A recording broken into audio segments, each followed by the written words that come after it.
Hi ನಮಸ್ಕಾರ, welcome to enjoy family.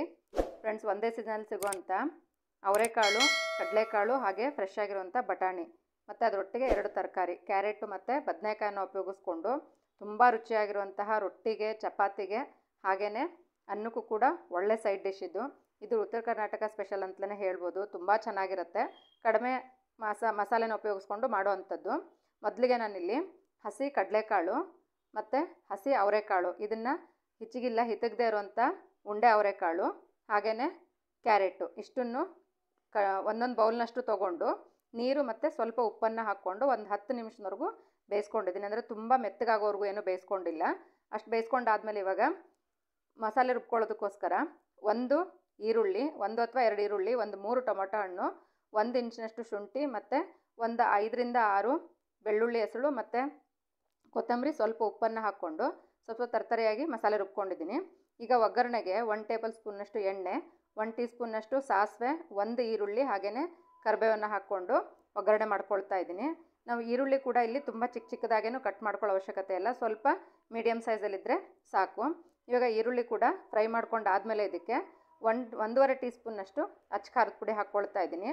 ನೀವು ಖಾರ ಪುಡಿ ಬದಲಾಗಿ ಹಸಿಮೆಣ್ಸಿಕಾಯಿನ ಮಸಾಲೆ ಜೊತೆಗೆ ರುಬ್ಕೋಬೋದು, ಅದ್ರದ್ದು ಕೂಡ ಒಂದು ಟೇಸ್ಟು ತುಂಬ ಚೆನ್ನಾಗಿರುತ್ತೆ. ಈಗ ಇದಕ್ಕೆ 1 ಬೌಲ್ನಷ್ಟು ಬದನೆಕಾಯನ್ನು ಹೆಚ್ಕೊಂಡಿದ್ದೆ, ಅದನ್ನು ಹಾಕ್ಕೊಳ್ತಾ ಇದ್ದೀನಿ. ಹಾಗೆಯೇ ಬಟಾಣಿ ಇವಿಷ್ಟು ಬೇಗ ಇವೆರಡು ಬೆಂದ್ಕೊಳ್ಳೋದ್ರಿಂದ ಇವನ್ನ ಸಪ್ರೇಟಾಗಿ ಒಗ್ಗರಣೆಗೆ ಹಾಕ್ಕೊಳ್ತಾ ಇದ್ದೀನಿ. ನಿಮಗೆ ಬೇಕಿದ್ದರೆ ಮಸಾಲೆ ಕಾಳುಗಳನ್ನು ಕುದಿಸ್ಕೊಳ್ತೀವಲ್ಲ ಆವಾಗ ಅವು ಅರ್ಧ ಬೆಂದ ಮೇಲೂ ಕೂಡ ಇದನ್ನು ಹಾಕ್ಕೋಬೋದು. ಬಟ್ ಇವೆರಡನ್ನೂ ಒಗ್ಗರಣೆಗೆ ಹಾಕ್ಕೊಳ್ಳೋದ್ರಿಂದ ಒಳ್ಳೆ ಟೇಸ್ಟ್ ಕೊಡುತ್ತೆ, ಅದಕ್ಕೋಸ್ಕರನೇ ನಾನು ಒಗ್ಗರಣೆಲಿ ಹಾಕ್ಕೊಳ್ತಾ ಇದ್ದೀನಿ. ಅದಕ್ಕೆ ಇವಾಗ 1 ಟೀ ಸ್ಪೂನ್ನಷ್ಟು ಉಪ್ಪು ಹಾಗೆಯೇ 1 ಟೀ ಸ್ಪೂನ್ನಷ್ಟು ಅರಿಶಿನ ಹಾಕ್ಕೊಳ್ತಾ ಇದ್ದೀನಿ. ತುಂಬ ಸಿಂಪಲ್ಲಾಗಿ ಮಾಡ್ಕೊಳ್ಳೋವಂಥದ್ದು ಫ್ರೆಂಡ್ಸ್, ಇದು ತುಂಬ ಚೆನ್ನಾಗಿರುತ್ತೆ. ರೊಟ್ಟಿಗಂತೂ ಜೋಳದ ರೊಟ್ಟಿಗೆ ಒಳ್ಳೆ ಕಾಂಬಿನೇಷನ್ನು, ಅಷ್ಟು ರುಚಿ ಕೊಡುತ್ತೆ. ಇದು ನೀವು ರೊಟ್ಟಿ ಮಾಡೋರಾದರೆ ಒಂದ್ಸರಿ ಇದನ್ನು ಟ್ರೈ ಮಾಡಿ ನೋಡಿ. ಹಾಗೆಯೇ ಒಂದು 3-4 ನಿಮಿಷ ಬಿಟ್ಟಾದಮೇಲೆ ಬದನೆಕಾಯಿ ಮತ್ತು ಹಸಿ ಬಟಾಣಿ ಬೇಗ ಬೆಂದ್ಕೊಂಡಿರೋದ್ರಿಂದ ಬೇಗನೆ ಒಗ್ಗರಣೆ ಕೂಡ ರೆಡಿ ಆಗುತ್ತೆ. ಇವಾಗ ಒಗ್ಗರಣೆ ರೆಡಿ ಆದಮೇಲೆ ನಾನಿಲ್ಲಿ ಕುದಿಸ್ಕೊಂಡಿರೋ ಕಾಳುಗಳಿಗೆ ಮಸಾಲೆನ ಹಾಕ್ಕೊಳ್ತಾ ಇದ್ದೀನಿ. ನಾನು ಮುಂಚೆನೇ ಹೇಳಿದೆ, ಸ್ವಲ್ಪ ಮಸಾಲೆ ಆದರೂ ಕೂಡ ಸಾಕು, ಇದಕ್ಕೆ ಜಾಸ್ತಿ ಬೇಕಿಲ್ಲ ಅಂತ ಹೇಳ್ಬಿಟ್ಟು ಮಸಾಲೆ ಹಾಕ್ಕೊಂಡು ಸ್ವಲ್ಪ ಮಿಕ್ಸಿ ಜಾರ್ಗೆ ನೀರು ಹಾಕ್ಕೊಂಡು ಮಸಾಲೆ ನೀರನ್ನು ಹಾಕ್ಕೊಳ್ತಾ ಇದ್ದೀನಿ. ಹಾಗೆಯೇ ಒಗ್ಗರಣೆ ಇಷ್ಟನ್ನು ಇವಾಗ ಒಗ್ಗರಣೆನೂ ಕೂಡ ಇದಕ್ಕೆ ಮಿಕ್ಸ್ ಮಾಡಿಕೊಂಡು ಚೆನ್ನಾಗಿ ಕಲಿಸ್ಕೋಬೇಕು. ಮಸಾಲೆ ಒಂದೇ ಇದರೊಟ್ಟಿಗೆ ಹೊಂದ್ಕೊಂಡು ಬೇಯಬೇಕಾಗಿರೋದು. ಮತ್ತು ಇಷ್ಟು ಬೆಂದ್ಕೊಳ್ಳೋವರೆಗೂ ನಾವಿಲ್ಲಿ ಮಿಕ್ಸ್ ಮಾಡ್ಕೊಳ್ಳೋಕ್ಕಿಂತ ಮುಂಚೆ ಸ್ಟಾರ್ಟಿಂಗಲ್ಲಿ ಉಪ್ಪು ಸ್ವಲ್ಪ ಒಗ್ಗರಣೆಗೆ ಹಾಕ್ಕೊಂಡಿದ್ವಿ ಕಾಳು ಬೇಯೋದಕ್ಕೋಸ್ಕರ. ಮತ್ತು ಎಷ್ಟು ಬೇಕೋ ಅಷ್ಟು ನೋಡಿಕೊಂಡು ಉಪ್ಪನ್ನು ಹಾಕ್ಕೊಂಡು ಮಿಕ್ಸ್ ಮಾಡಿಕೊಂಡು ಒಂದು 3-4 ನಿಮಿಷ ಬೇಯಿಸ್ಕೊಂಡ್ರೆ ಸಾಕು. ಯಾಕಂದರೆ ಒಗ್ಗರಣೆಯಲ್ಲಿ ಕಾಳುಗಳು ಸಪ್ರೇಟಾಗಿ ಬೇಯಿಸ್ಕೊಂಡಿದ್ವಿ ಮತ್ತು ಒಗ್ಗರಣೆಯಲ್ಲಿ ಬದನೆಕಾಯಿ ಕಾಳು ಕೂಡ ಬೆಂದಾಗಿದೆ.